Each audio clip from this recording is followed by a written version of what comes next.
al Dios de nuestra salvación.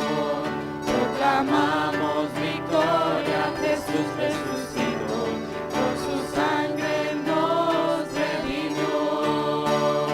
Él murió, resucitó y al Padre ascendió. Y damos gloria al único y sabio Dios, y damos honra a nuestro gran Salvador, y aclamamos al que por siempre reinará, al vencedor. Damos honor y damos gloria al único y sabio Dios, y damos honra a nuestro gran Salvador, y aclamamos al que por siempre reinará, al vencedor. Damos honor al vencedor, damos honor al vencedor, damos honor.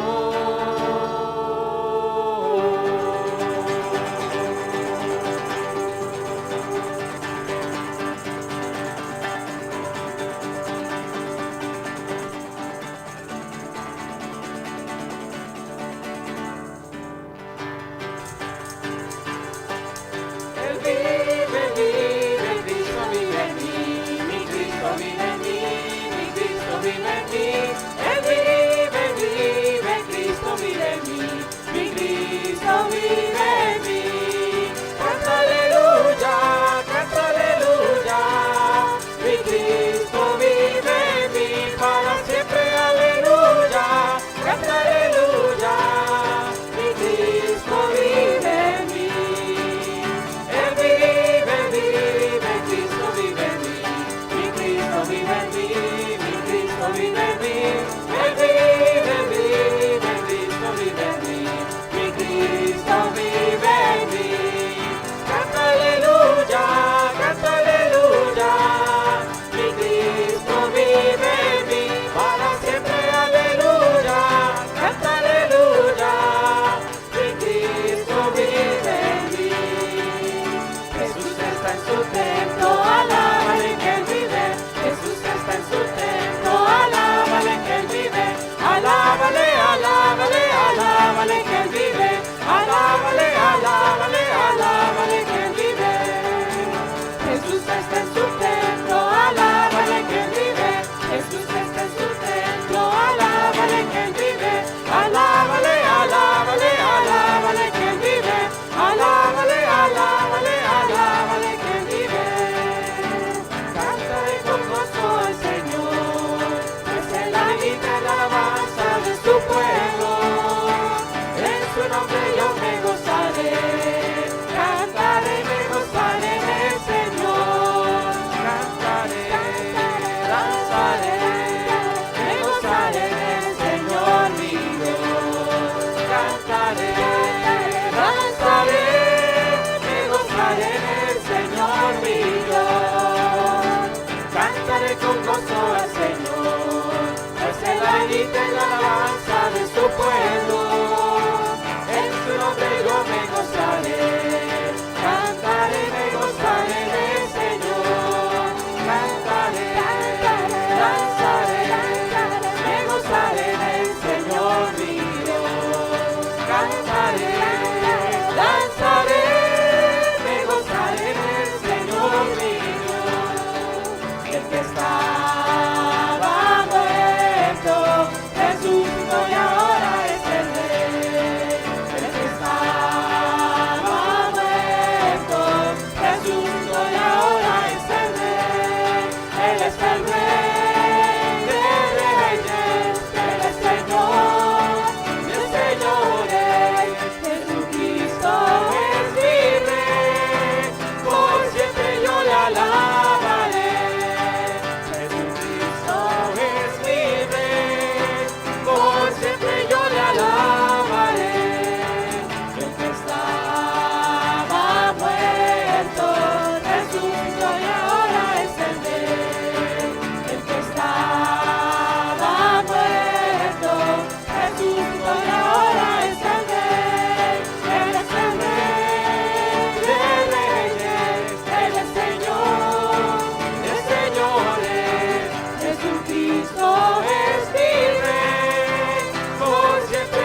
gracias, Señor, porque,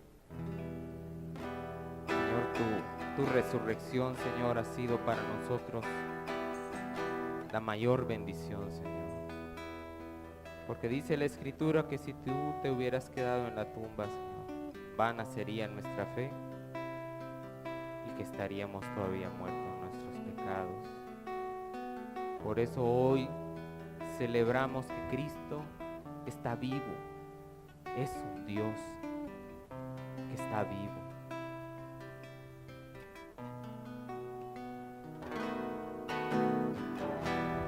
Cristo vivo, Cristo vivo, Cristo es un Dios vivo. Cristo vivo, Cristo vivo, Cristo es un Dios vivo. Él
Cristo vivo, Cristo vivo, Cristo es un Dios vivo.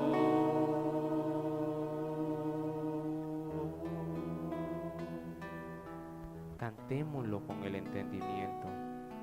Medite usted en cada letra, medite en cada frase. Afortunadamente este es un canto que no va muy rápido. Nos da tiempo para meditar, para aprender de parte de Dios.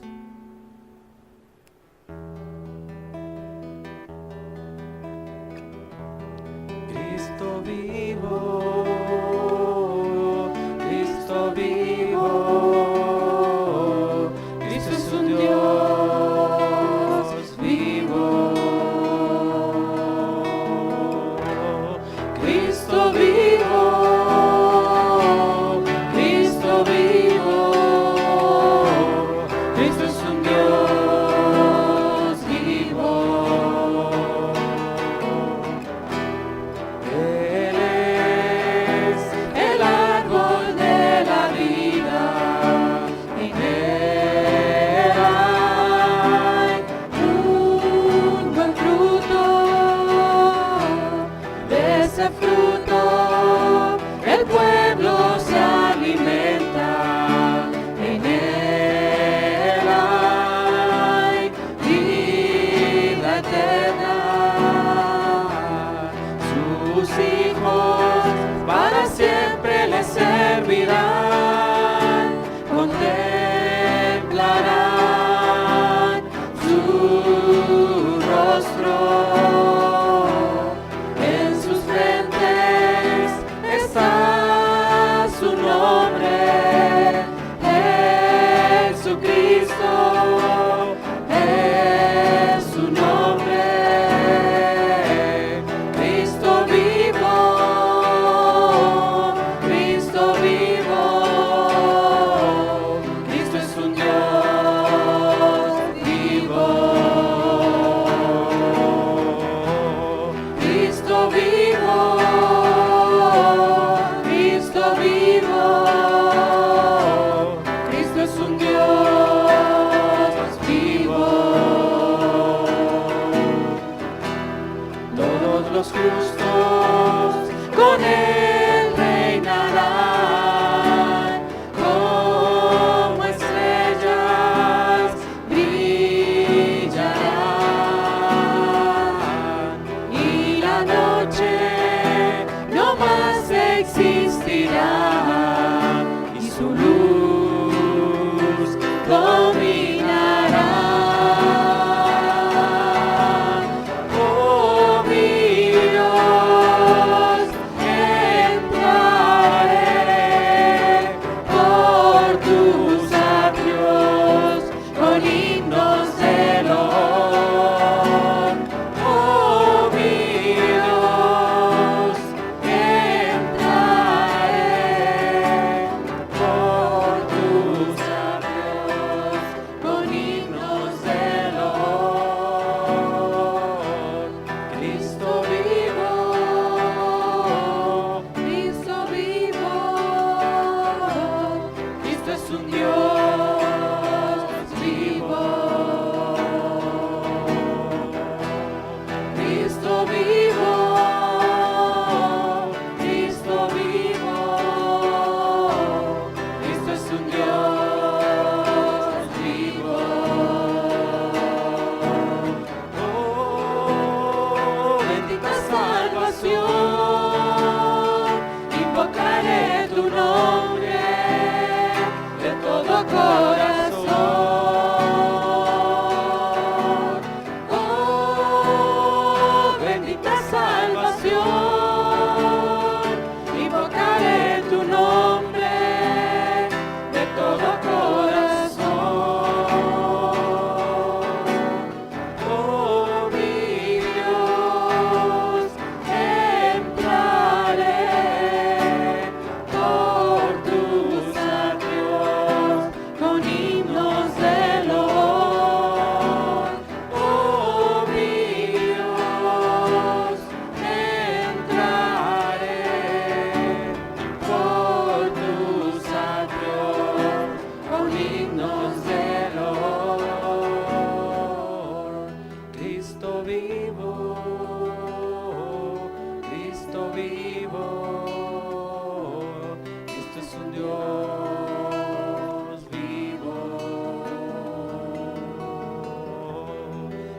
Cristo vivo, Cristo vivo, Cristo es un Dios vivo, Cristo vivo, Cristo vivo, Cristo es un Dios vivo.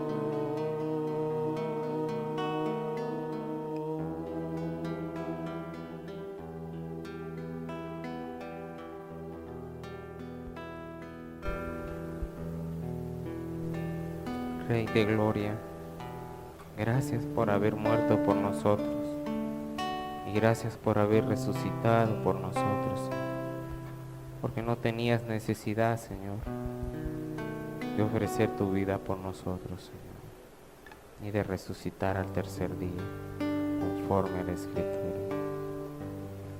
Ahora eres nuestro Rey, has vuelto a estar a la diestra del Padre. Te has ganado el nombre sobre todo nombre, Señor, al vencer a la muerte, resucitando al tercer día.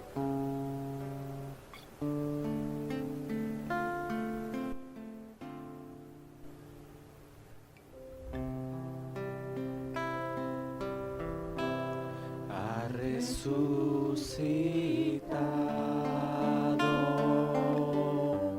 ha resucitado, el Rey de gloria, ha resucitado,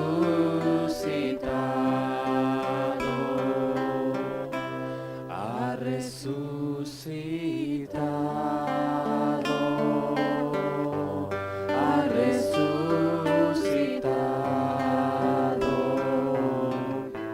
el Rey de gloria, ha resucitado,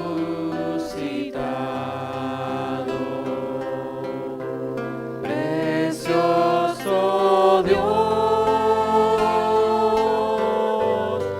murió por mí, todo su amor derramó en la cruz, resucitó,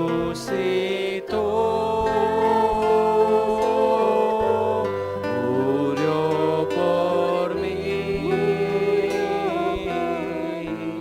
ya no vivo yo, Cristo vive en mí, ha resucitado,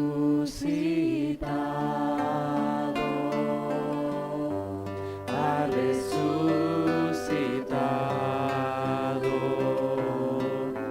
el Rey de gloria, ha resucitado,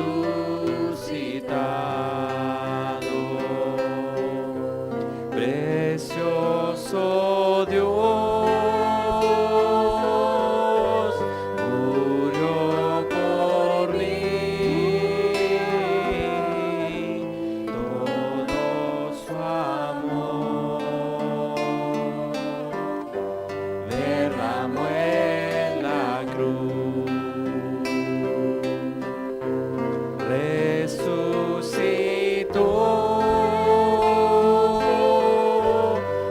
murió por mí, ya no vivo yo, Cristo vive en mí, resucitó,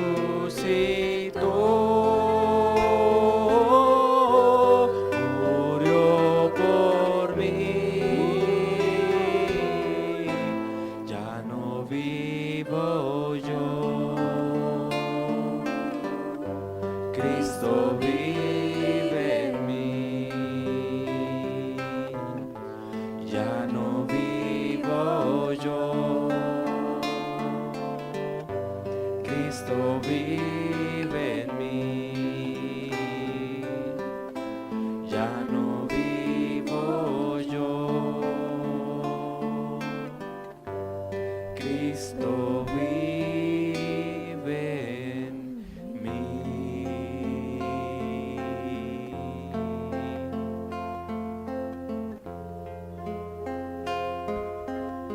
Él ha resucitado y ahora vive en el corazón de cada cristiano por medio del Espíritu Santo.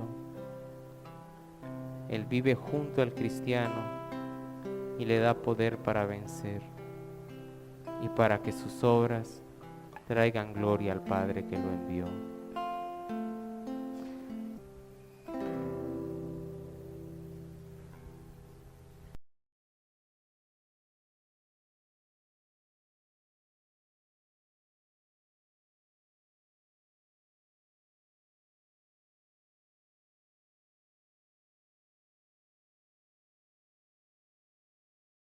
Sean todos bienvenidos.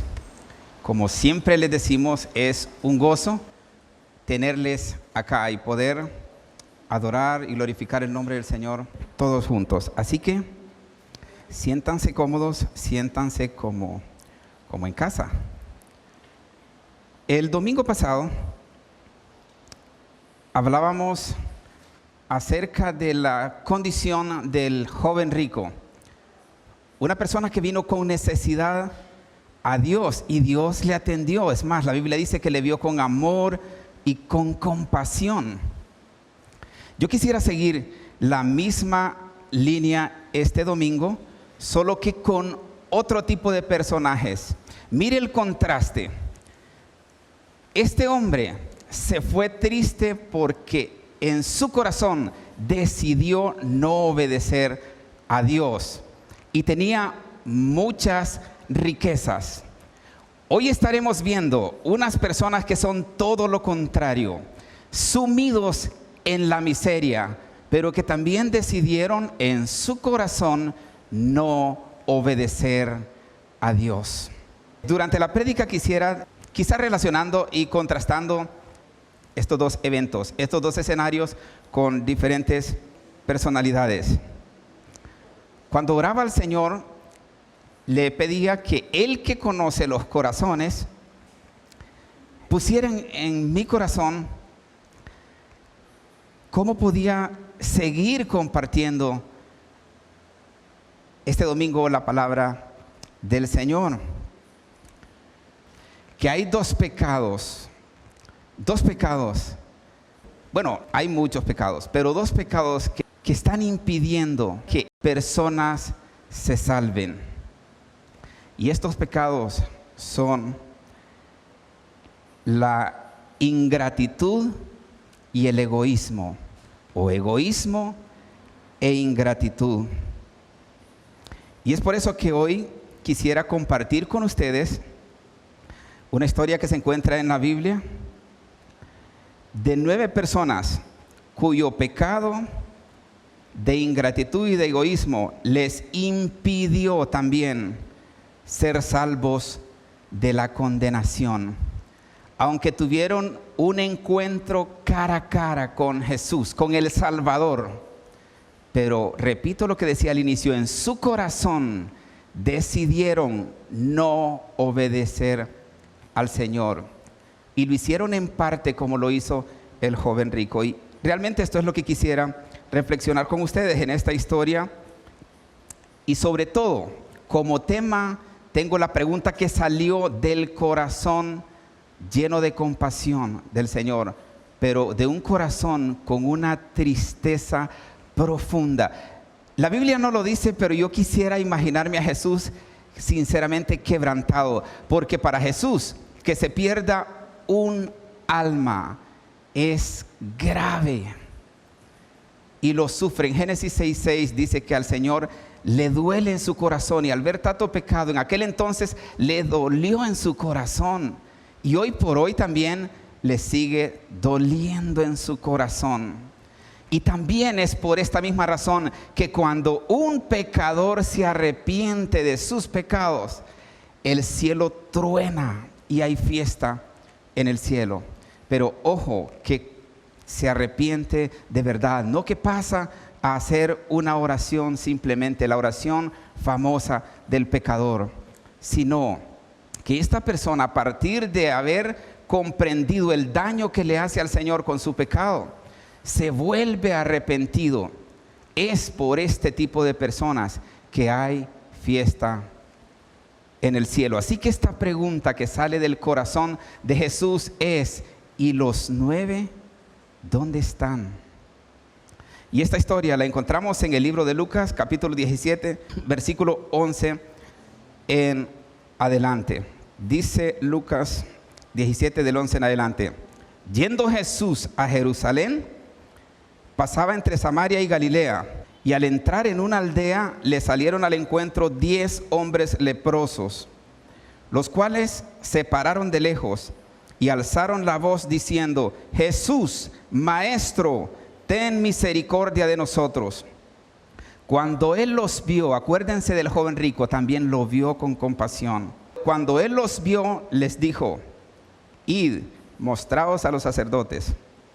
Y aconteció que mientras iban, fueron limpiados. Repito esta parte: y aconteció que mientras iban, fueron limpiados. Entonces uno de ellos, viendo que había sido sanado, volvió glorificando a Dios a gran voz, y se postró rostro en tierra a sus pies, dándole gracias. Y Jesús enfatiza esto, y era samaritano. Respondiendo Jesús, dijo: ¿no son 10 los que fueron limpiados? Y aquí viene la pregunta del tema: ¿y los 9 dónde están?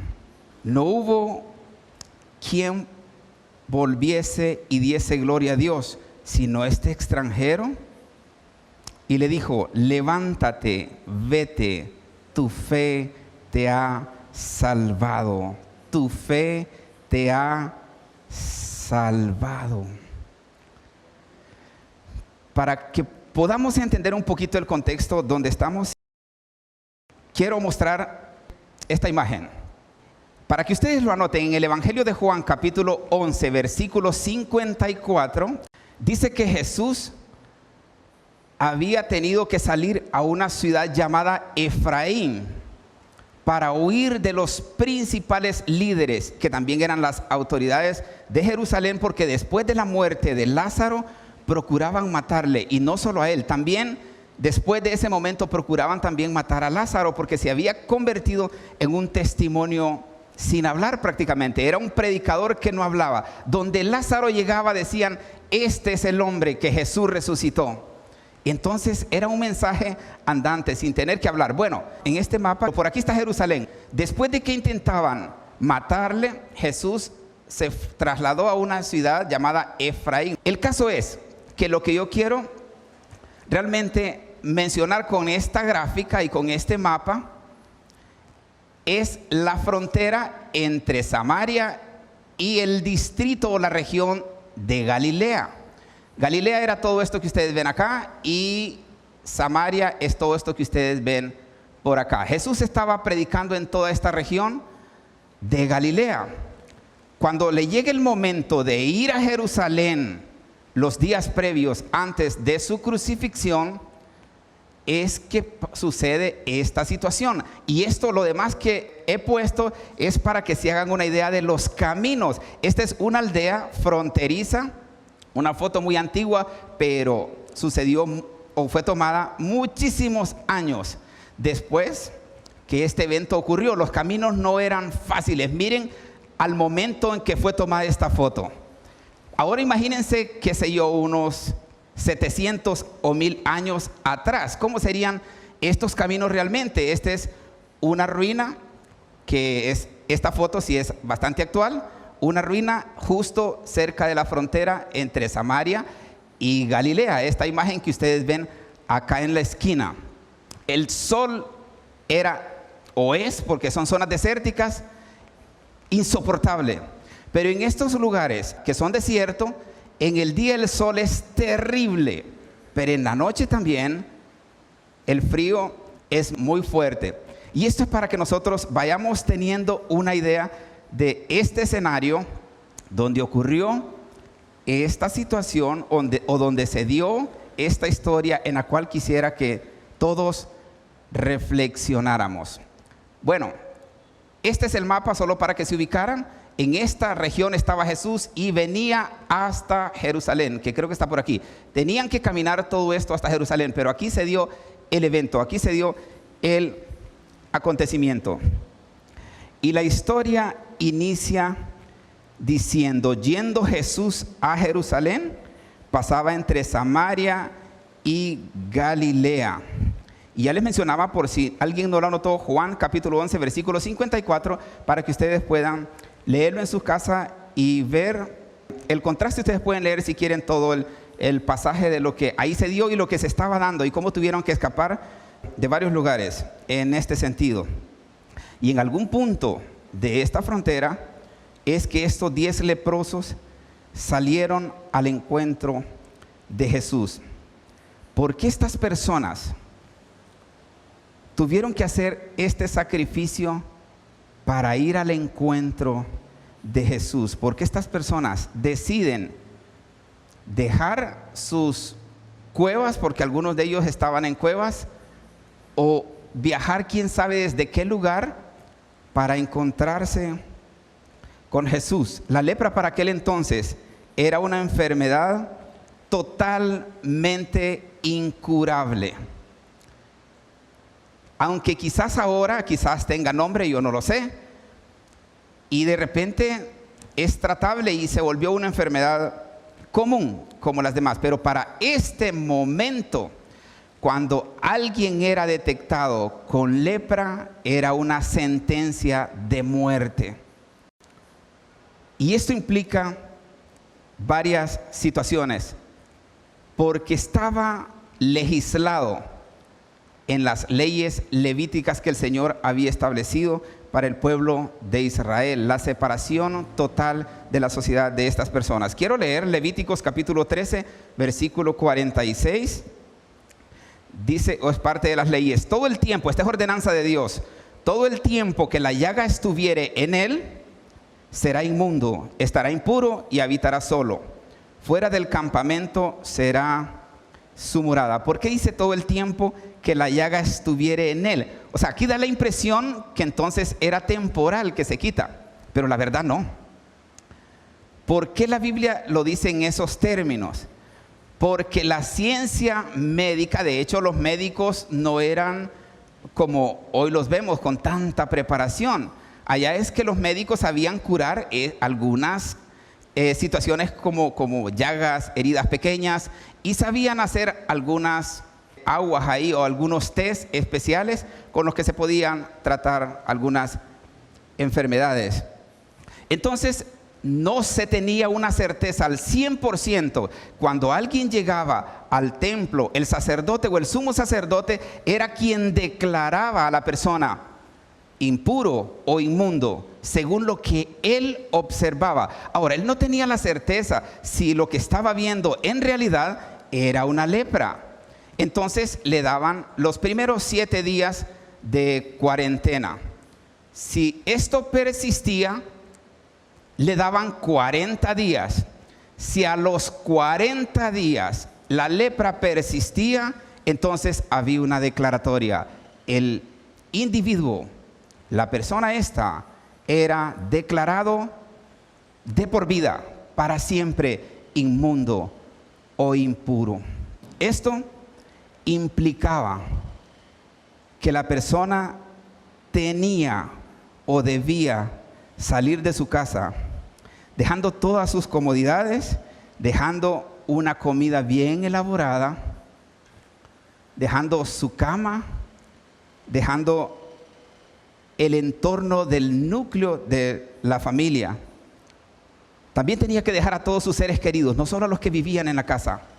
Tenía que hacer una despedida en su interior, porque ya no lo podía hacer físico. Tenía que hacer una despedida en su corazón y en la oscuridad decirles adiós a sus padres, hermanos, tíos, sobrinos, amigos, parientes cercanos de él, de su esposa y de todas las personas que pudiesen rodearle. También esta persona estaba obligado de inmediato a renunciar a cualquier derecho laboral que hubiese adquirido en algún lugar donde trabajaba y abandonar el trabajo. Esto tenía repercusiones para la familia, porque en esta cultura solo el hombre podía proveer. Y si en esta familia no había un hijo mayor que pudiese trabajar para proveer a la familia, entonces venía una crisis de hambre severa para el entorno familiar, porque habían algunos prejuicios culturales también. No es como ahora que si alguien está padeciendo alguna necesidad, casi siempre pueblos, aldeas, colonias marginales, no falta quien quiera congraciarse con esta persona, regalándole una provisión o regalándole alguna situación, un medicamento si fuera el caso, que tiene una necesidad. Pero en esta cultura habían algunos prejuicios. La familia que era desechada, un miembro de su familia, valga la redundancia, como inmundo o como impuro, la sociedad prácticamente enmarcaba a todo el núcleo de la familia y eran consideradas familias malditas. Entonces todos pensaban que se les podía pasar de una u otra manera, aunque esta persona estuviera totalmente aislado, estaba aquel prejuicio que si le doy algo a él o si me llevo con él, uy, ¿qué tal si eso se pasa? Entonces no le daban nada a los niños, no le daban nada a la esposa, a la mujer, y algunas ocasiones alcanzaba todo el entorno familiar, los padres del hombre o la mujer que hubiese sido declarado impuro o inmundo. Entonces estos leprosos se acercan a Jesús en primera instancia porque su enfermedad no tenía ninguna posibilidad de sanidad, no había para ellos ninguna esperanza. Para nada. Y este leproso se veía obligado a vivir en cuevas, cuando estas cuevas tenían un espacio para él o para ella, porque a veces se saturaban y cada quien ya tenía su espacio en lo que podríamos llamar algún albergue. Eran estos espacios. Repito, el sol era intemperante para quedarse afuera, y el frío era terrible, pero muchos morían de calor, porque también recuerden que estas llagas producían pus y al mismo tiempo infecciones severas y fiebres, y a la intemperie en el sol y bajo la brisa, bajo tormentas de arena, cuando se daban, entonces se trataban de refugiar en estas cuevas. Ellos tenían como ley pertenecer a cierta distancia de las personas sanas. Si un leproso tenía que moverse de un lugar a otro y tenía que usar un camino por donde transitaban las personas normales, entonces hacía uso de una campana que les daba el sacerdote o que ellos la tenían que conseguir y la tenían que ir sonando por el camino. Y gritaban: inmundo, inmundo, acá va un inmundo, o acá está un inmundo, acá va un impuro, para que la gente que venía por el camino a distancia escuchara eso y tomara sus precauciones. Pero ¿saben cuáles eran las precauciones que la gente tomaba? Agarraban piedras y cuando venía a una distancia los herían. Muchos eran asesinados en los caminos, porque a veces ya iban exhaustos del sol, y la gente les gritaba que se apartaban, y cuando no se apartaban comenzaban a apedrearlos, enfermos, con fiebre, con el sol terrible, con hambre, con sed, con angustia, con desesperación, con el corazón partido, con una desilusión profunda en su alma y con una tristeza, con una congoja que los consumía. Habían algunos que hacían caso omiso a las advertencias y no se apartaban del camino y los mataban a pedradas. Y no había condena para nadie, porque eran los don nadie, los que no valían nada, los hijos de nadie. Así les denominaba la sociedad. Los leprosos al inicio recibían alimento de sus familias.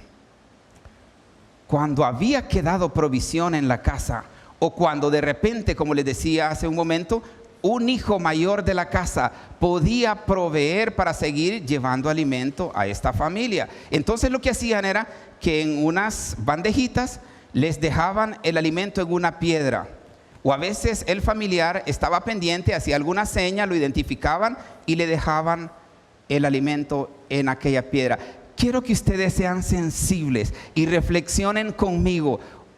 Un hijo, tener que ver a su padre en harapos, tener que verlo con estas características de sufrimiento. Imagínense hijos o padres, imaginémonos todos. Un ser querido, un ser muy amado para nosotros. Tener que hacerle una seña, saber que está sufriendo, saber que todo el mundo lo desprecia, que lo odia, que lo aborrece y tener que dejarle un bocado de comida a la distancia y no poder abrazarlo, no poder verlo, no poder hablarle, porque se corría el riesgo de que también fuesen apedreados los parientes que se acercaban demasiado a una persona. Y por si esto fuera poco, tenían que soportar que la úlcera o este cáncer, o yo no sé cómo le podríamos llamar, la lepra, me parece que se queda bien corta esa palabra, se fuese comiendo los cartílagos de los dedos de las manos y de los pies, y se comía la piel y todo lo que podía sostener los huesos. Entonces se caían los dedos de las manos y de los pies. Y cuando el pariente dejaba alimento ahí, ya no podían comer, ya no tenían cómo agarrar el alimento. ¿Saben qué hacían? Ya tenían como una sociedad entre leprosos, y cuando había un nuevo leproso que todavía tenía todas sus extremidades buenas, aquel los alimentaba a todos los que podía. Pero si este también no soportaba el hambre, este se comía la comida y dejaba al dueño de la comida sin la comida. Esta lepra no solo les comía los cartílagos estos de los dedos para quedarse con las manos así, sin dedos, y los pies también, sino que también se comía la nariz. Como tenemos un huesito abajo, yo no soy médico, no lo puedo decir con términos médicos, es un hueso y ustedes me entenderán. Pero encima está lo que nosotros llamamos la nariz. Eso también la lepra se lo comía, quedando solo el agujero y ese pedacito de hueso que tenían así. Pasaba también con la boca, quedaba totalmente la parte frontal de los dientes descubierta, y las orejas también, solo los enormes agujeros. Imagínense entonces este escenario así como dantesco, como terrible. Esta lepra hacía que de todas las partes que estaban llegadas de su cuerpo saliera un suero amarillo y negro, y que saliera pus también, y esto se convertía en un hedor terrible que la gente no lo soportaba. Pero la persona que tenía la lepra, ¿qué le quedaba?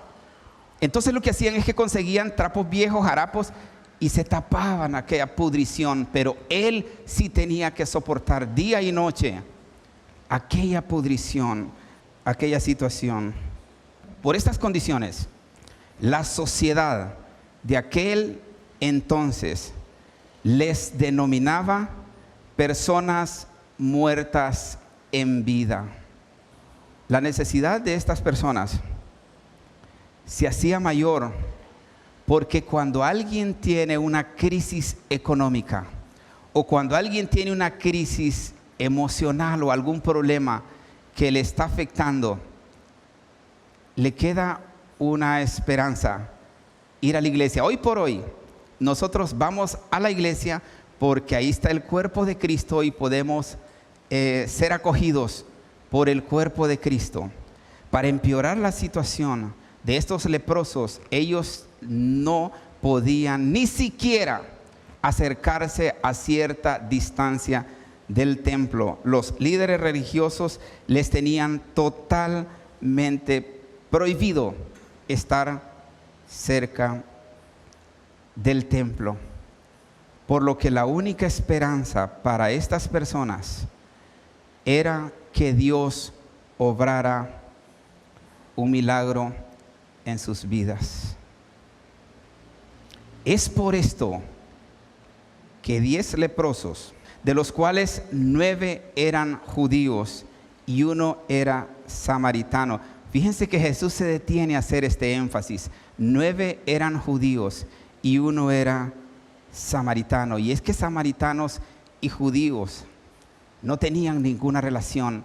Al contrario, eran enemigos a muerte. Y hubieron varias veces conflictos cuando se encontraban y habían muchos muertos. La enemistad entre ellos era férrea. No aceptaban los judíos a los samaritanos, ni los samaritanos aceptaban a los judíos. Y el texto dice: al entrar Jesús en una aldea, salieron 10 leprosos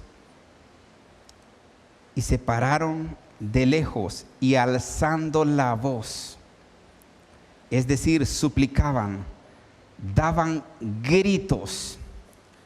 Al llegar Jesús, seguro que estos leprosos ya habían escuchado hablar de los milagros estruendosos que Jesús ya había hecho. Es más, estos leprosos ya habían escuchado decir que en una aldea distinta por donde Jesús había pasado, ya había sanado a un leproso también. Entonces la esperanza que ellos tenían era enorme, era la oportunidad de sus vidas de acabar con este infierno, acabar con esta desesperanza y esta profunda desilusión de sus vidas. La Biblia dice que suplicaban. El comentarista John MacArthur, justamente en la Biblia esta que él comenta, en la Biblia de estudio John MacArthur, dice que al decirle: ten misericordia de nosotros, era un ruego que exclamaban las personas que deseaban recibir sanidad en su cuerpo. En el versículo 14, siempre del pasaje que estamos leyendo, cuando él los vio, les dijo: id, mostraos a los sacerdotes. Y aconteció que mientras iban, fueron limpiados. Si ustedes ven, las palabras en rojo son las palabras de Jesús. La frase de Jesús es una orden, está en imperativo. Id, es una orden. Id, mostraos a los sacerdotes. No les dice: mire, podría ser, si quieren, vayan donde los sacerdotes y a ver si en el camino algo ocurre. No les sugiere, no les da una sugerencia, les da una orden. Jesús los vio fijo, toda su atención estaba en ellos. El Señor los miró con ojos de amor, con compasión y con ternura. ¿Recuerdan al joven rico?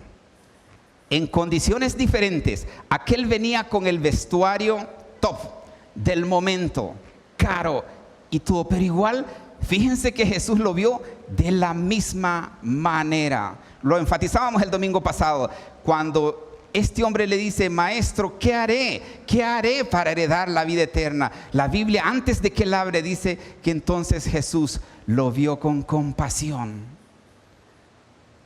A un hombre que tenía muchas posesiones. Ahora Jesús está frente a los más miserables y no hace acepción de personas. Los miró con compasión, con profundo amor y ternura.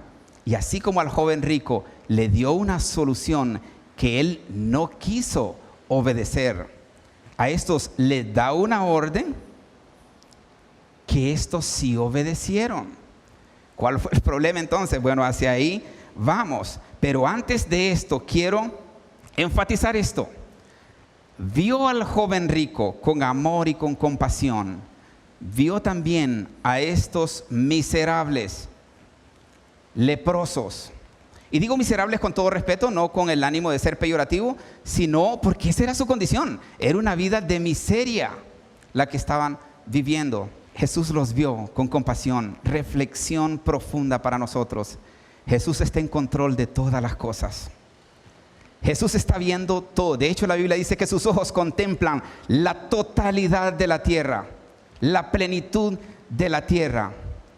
Así como Jesús está viendo justamente hoy su problema, su necesidad, la está viendo. Y es más, Jesús tiene clarísimo cuál es el camino.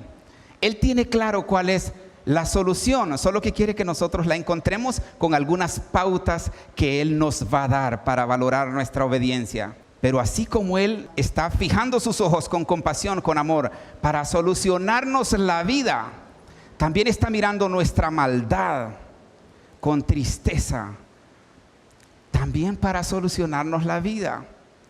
Pero nos invita a abandonar cualquier práctica de pecado para volvernos completamente a Él. Tan sencillo como eso. Por eso Jesús en otro pasaje dice: porque mi yugo es fácil y ligera mi carga. Solo se requiere una decisión en el corazón de la persona, solamente.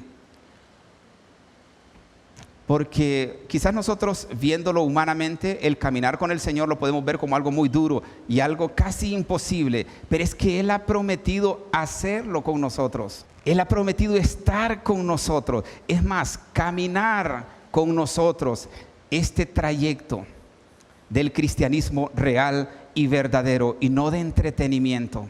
Génesis capítulo 16, versículo 13, hablando de las palabras de Agar, aquella sierva de Abraham, dice: entonces llamó el nombre de Jehová que con ella hablaba: tú eres Dios que ve. Porque dijo: ¿no he visto también aquí al que me ve? Por lo cual llamó al pozo, pozo del viviente que me ve. He aquí está entre Cades y Bered. No se saque esto de su corazón. Dios está en control de todo.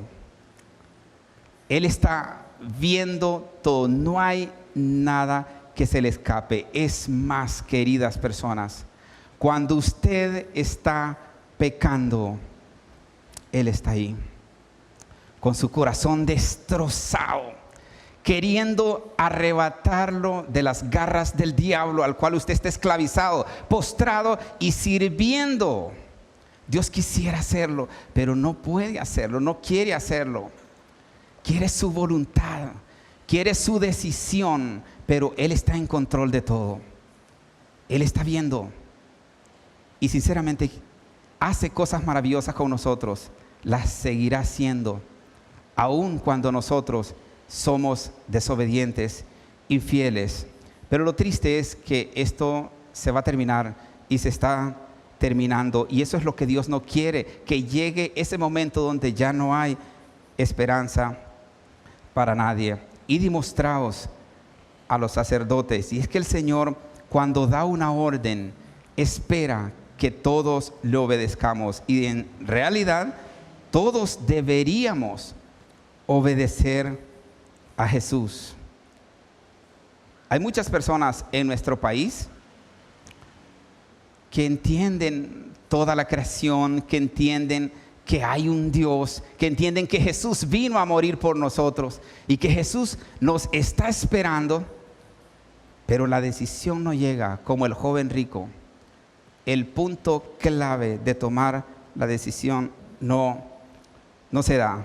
Estas 10 personas, a diferencia del joven rico, que cuando Jesús le dijo: anda, vende todo lo que tienes y dalo a los pobres, era una orden. Yo quiero mencionar algo que es elucubración mía, no está en la Biblia, pero yo quiero llevarlos a un ejemplo de una orden que Dios dio.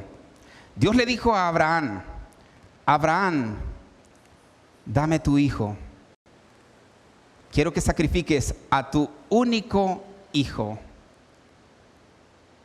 Seguro que para Abraham fue duro. Solo imagínense, como padres de familia, que alguien les diga que tienen que perder a un hijo, aunque fuese de enfermedad natural, aunque otro lo tuviese que matar. Pero a Abraham Dios le dice: necesito que agarres el cuchillo y que le cortes el cuello. Dame a tu hijo.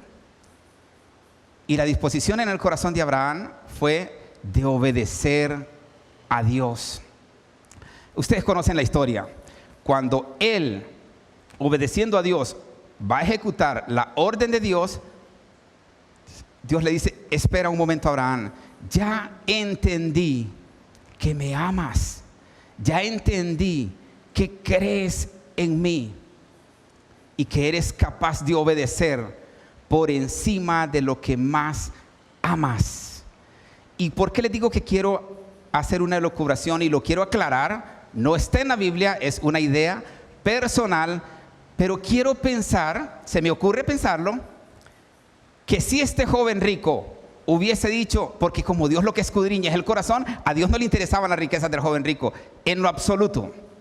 Pero si este joven rico hubiese dicho, listo Señor, si ese es el problema, vámonos, ahora mismo, como lo hizo Zaqueo.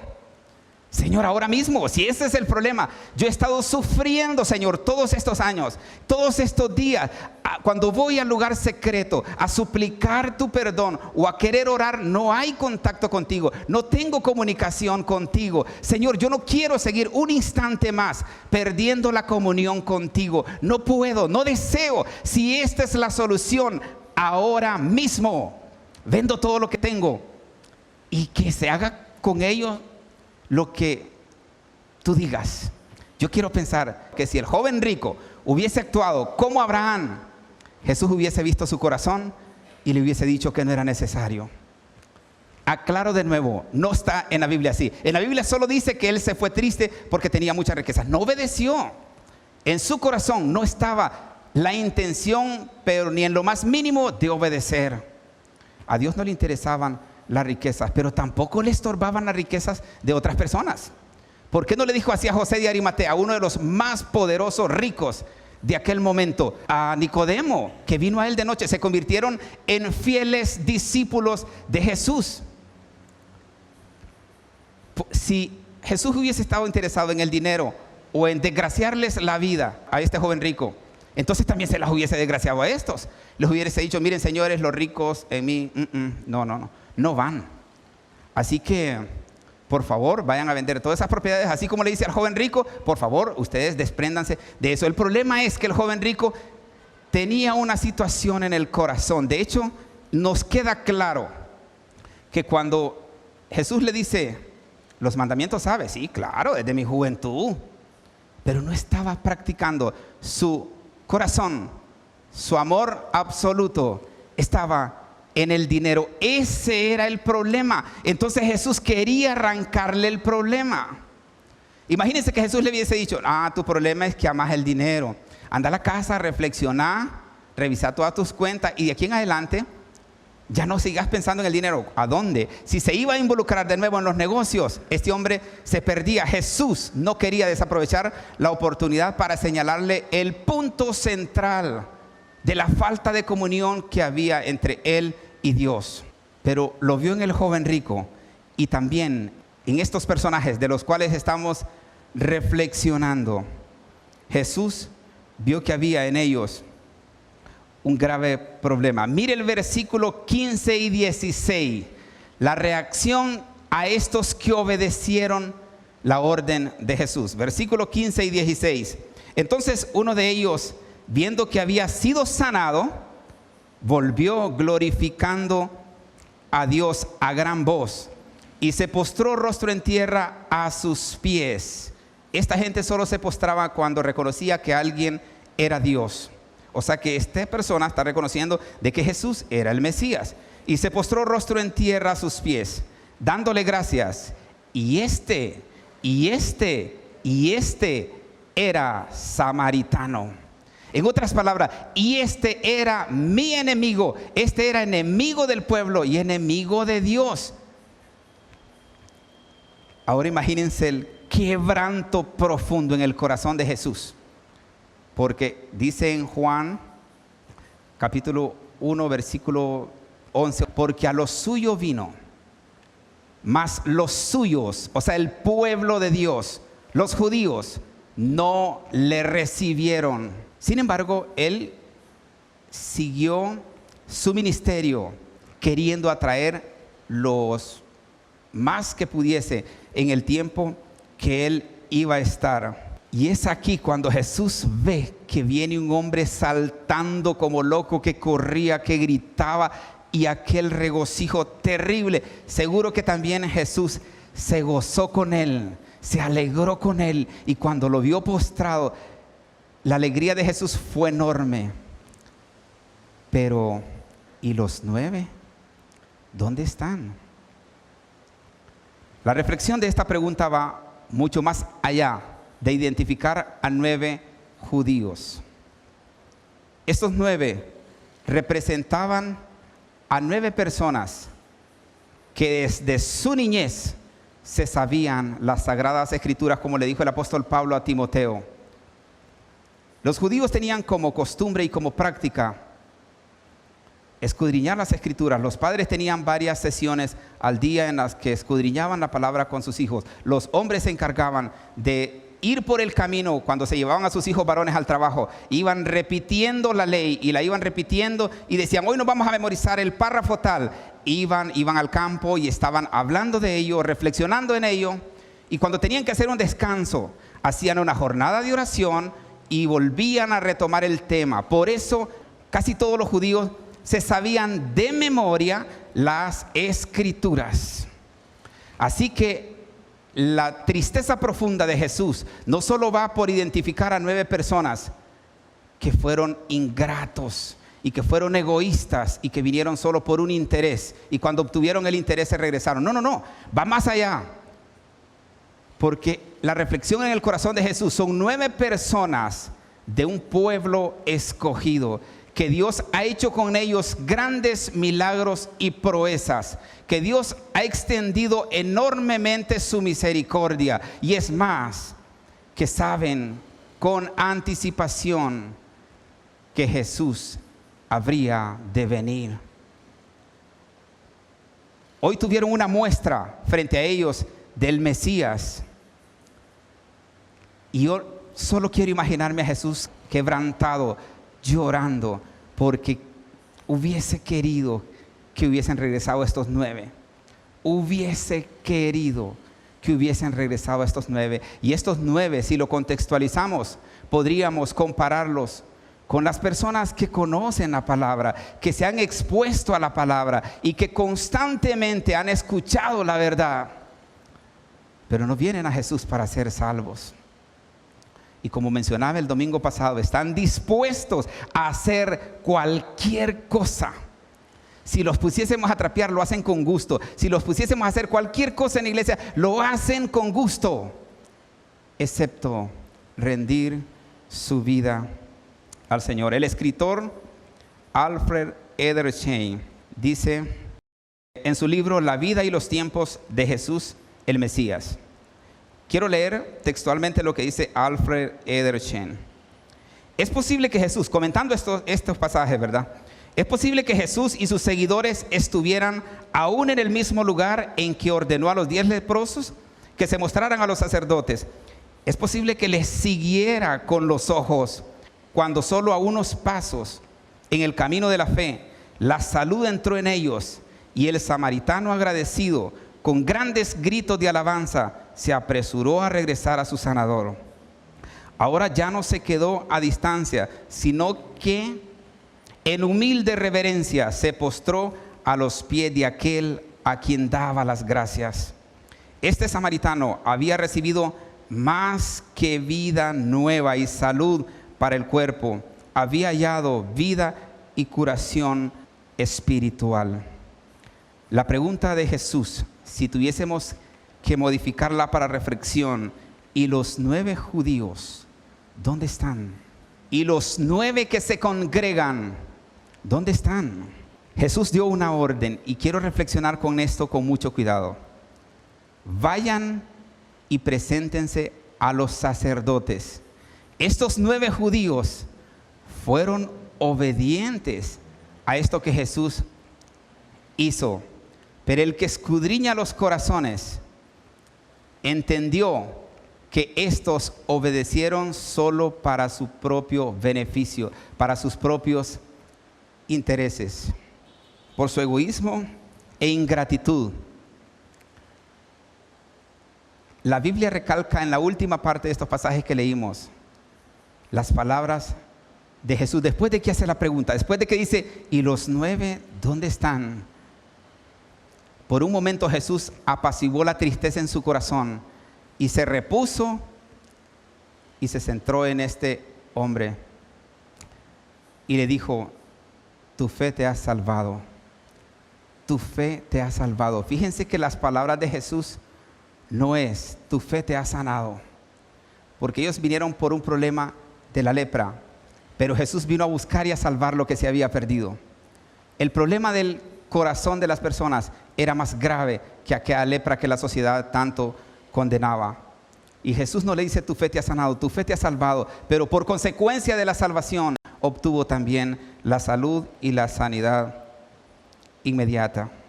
Quizás usted se esté preguntando en esta mañana, ¿qué tiene que ver con usted una historia como esta si usted no está enfermo? O quizás si la lepra para este tiempo no es una enfermedad incurable. Quisiera terminar esta reflexión tratando de acercar la problemática de la lepra con la problemática de una persona no convertida al Señor, con una persona que decide voluntariamente en su corazón no rendirse al Señor y vivir en desobediencia y rebelión contra Dios. Y en primer lugar es que la persona que no ha rendido su vida al Señor tiene lepra, pero en su alma. Y así como esta lepra socialmente causaba tanto daño, yo no sé si ustedes tienen idea del daño que el pecado está causando en sus corazones, en sus vidas, y como consecuencia se expande a toda la familia. En segundo lugar, porque al igual que aquellos leprosos eran considerados muertos en vida, la condición de un pecador que no tiene relación ni comunión con Dios es justamente esto: una persona que anda caminando pero que no goza del Espíritu Santo de Dios en su vida, que eso es lo que hace que vengamos de muerte a vida. Así que también es un muerto en vida. Y en tercer lugar, así como la lepra afectaba no solo el cuerpo, sino que también afectaba el matrimonio y la familia, el área laboral, el área espiritual. Ya dijimos por qué, ya explicamos cómo la lepra separaba, al ser declarados inmundos quedaban con serios daños la familia, el matrimonio, la parte laboral y sobre todo la parte espiritual. También la lepra afecta tu cuerpo, pero la lepra del pecado, también el pecado afecta su cuerpo. Hoy en día los últimos estudios revelan que el estrés es como el cáncer del siglo XXI. Es lo que está trayendo muchas consecuencias que se desenlaza en otras enfermedades. Y muchas personas cuando van al médico después de tanto padecimiento se hacen muchos exámenes y todo sale negativo. Y les sale que no tienen nada, pero andan mal, les duele todo, porque algunos hasta están escondiendo pecados de su familia y están tan estresados para que eso no se descubra y eso no salga a la luz, que comienza a llevar una carga extra. Así que afecta su cuerpo, afecta también su matrimonio, porque por algunas decisiones entra la amargura a la familia y eso afecta a los hijos y comienza el caos familiar. Y en lo espiritual no digamos. Si usted por decisión propia, que es la única manera por la que no se puede tener comunión con Dios, usted ha decidido no abrir las puertas de su corazón al Señor que está tocando, como dice en Apocalipsis, que está tocando la puerta y está llamándonos, pero si usted ha decidido hacer caso omiso, quiero decirle con todo respeto, usted no tiene comunión con Dios. Y he escuchado a muchas personas decir: nosotros siempre nos levantamos, o yo me levanto por las mañanas y lo primero que hago es invocar a Dios, orar a Dios. Yo quiero decirle que tristemente esa oración no es escuchada.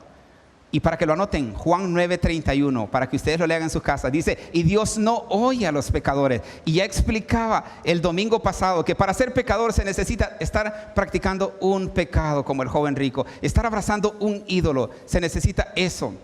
Juan 9:31 dice eso, y sabemos, lo está diciendo aquel hombre que acaba de recibir un milagro, y sabemos, dando por hecho que los judíos conocen la palabra, y sabemos que Dios no oye a los pecadores.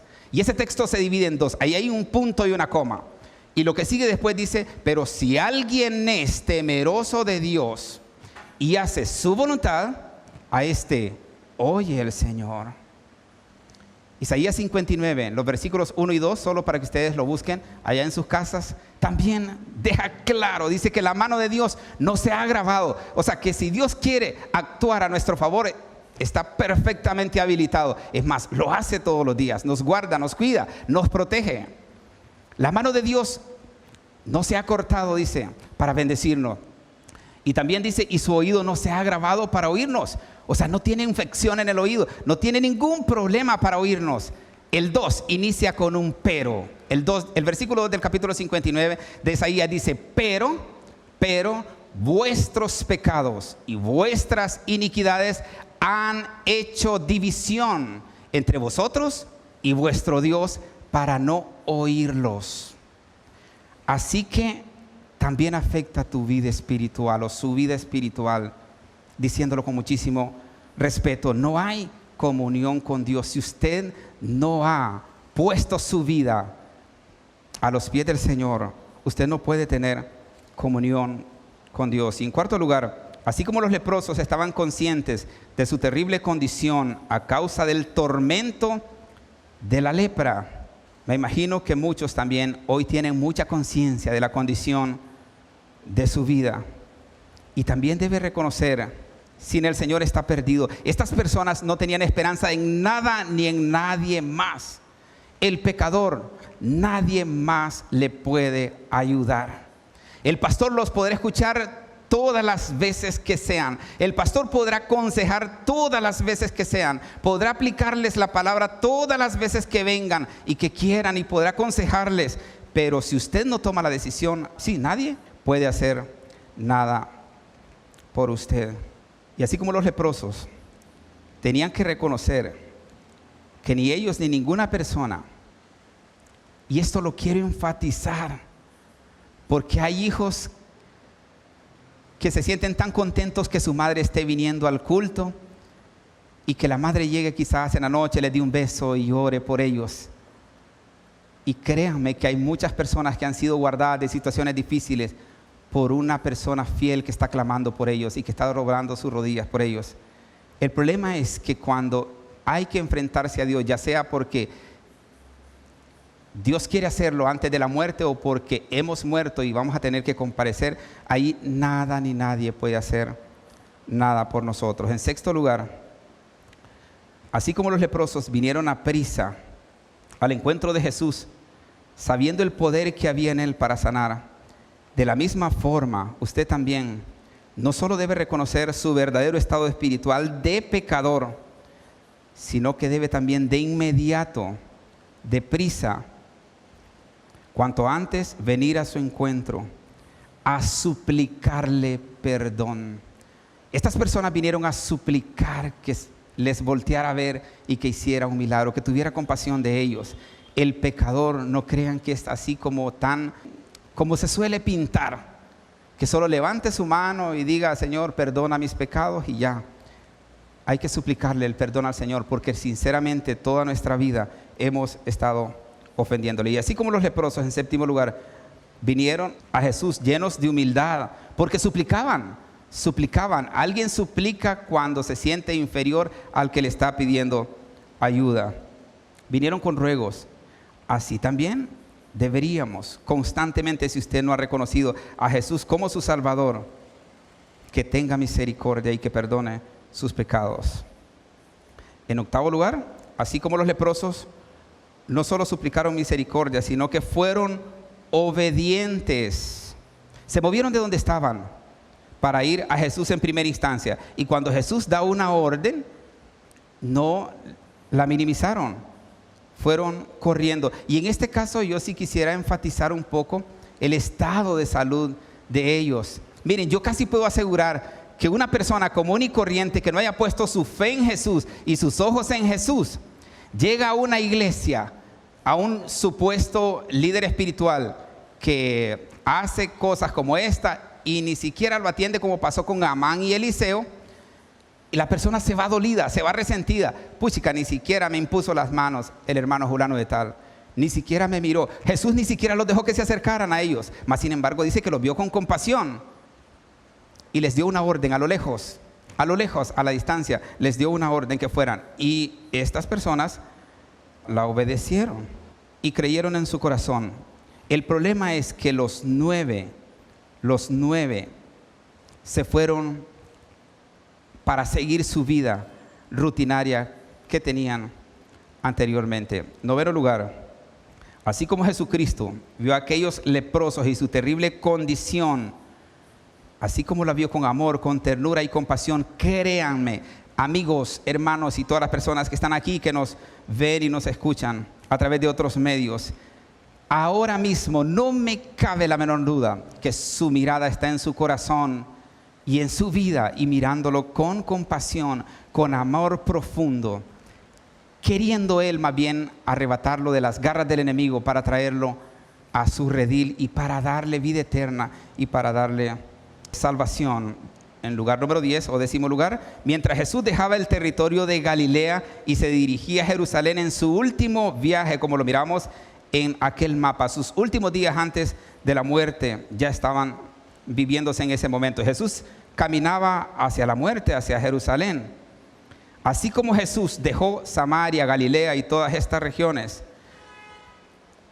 y estas personas obtuvieron salvación en este trayecto, para salvarlo a usted y a mí, Jesús dejó su trono de gloria, dejó la alabanza y la honra de los ángeles. O sea, no fue poca cosa.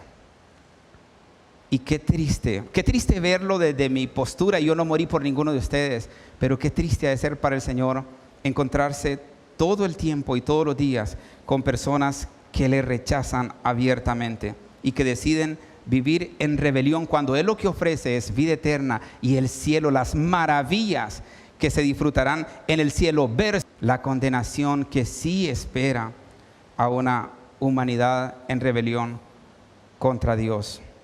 En 11º lugar, al igual que hizo este gran favor a aquellos leprosos, solo piense cuántos favores Dios ha hecho a usted, a su familia. Cuántos favores Dios le ha hecho desde que usted tiene conciencia. Es más, desde que usted estaba en el vientre de su madre. Desde ahí Dios está obrando milagros, porque mientras usted está en el vientre de su madre, cualquier cosa podía haber pasado. Pero desde ahí está el favor de Dios. Y usted nace y se enfrenta quizás a todos los peligros de la infancia. Desde ahí Dios sigue teniendo cuidado. Y cuente todos los años que usted tiene y cuente todos los favores que Dios ha hecho. Pero a Dios no le basta quedarse ahí. También quiere llevarlo a las moradas eternas para que disfrutemos con Él eternamente. No solo el reinado del milenio, sino para toda la eternidad. Y como Dios sí sabe lo que viene como castigo, como consecuencia de nuestra desobediencia, Él está urgido en que le miremos, así como pidieron que miraran a aquella serpiente para ser salvados de las picaduras de las culebras. Así Dios quiere que le miremos al Cristo crucificado, pero que resucitó al tercer día y que hoy vive entre nosotros. Quiere que le miremos, pero que también nos volvamos a Él. En 12º, así como aquellos 9 leprosos se fueron y no volvieron a dar gloria y honra a nuestro Dios, muchos quizás de acá que están presentes, otros que nos están viendo, saben, son conscientes que no han vuelto su vida al Señor, y que así como aquellas personas se fueron a presentar a los sacerdotes, sí es cierto, obedecieron, pero de ahí se fueron y se entretuvieron en todas sus cosas y se olvidaron del Señor. Esto queda claro, que a Jesús lo vieron como un medio para obtener un beneficio, pero no le vieron como Mesías, no le vieron como Señor y no le vieron como Salvador. Y así como estos 9 leprosos fueron sanados, se enfrentaron a la gloria misma de Dios para recibir un beneficio, y claro, lo recibieron, pero no fueron salvados, no fueron perdonados, excepto uno, excepto el samaritano. Entonces, en la reflexión final, Dios va a seguir obrando a su favor, créalo, porque Él es Dios de amor y Dios de misericordia. Y aunque usted siga perdido en los pecados, Él va a seguir obrando amor y misericordia, porque de Él no sale otra cosa que no sea amor y misericordia. Pero no olvide que también hay un enemigo que se llama Satanás, que Él no se mueve bajo el amor y bajo los principios que Jesús se mueve. Y Él sí quiere destruirle, Él sí quiere matarle, Él sí quiere llevarlo al infierno. Jesús quiere salvarlo. El diablo quiere que usted se pierda, se condene. Y eso es lo que va a pasar. Eso es lo que va a pasar. A menos que usted recuerde todas estas enseñanzas, todas estas reflexiones que con mucho amor, cariño y respeto venimos dando para que los corazones sean impactados con la bendita palabra del Señor y que podamos pasar de muerte a vida. Señor, en esta mañana te damos las gracias. Padre, tu fidelidad es grande, como cantamos muchas veces. Tu fidelidad es grande, Señor. Y no me cabe la menor duda que así como tu palabra, y yo creo en tu palabra, se renueva cada mañana. Tu misericordia es nueva cada mañana. Pero ¿hasta cuándo? ¿Hasta cuándo va a durar?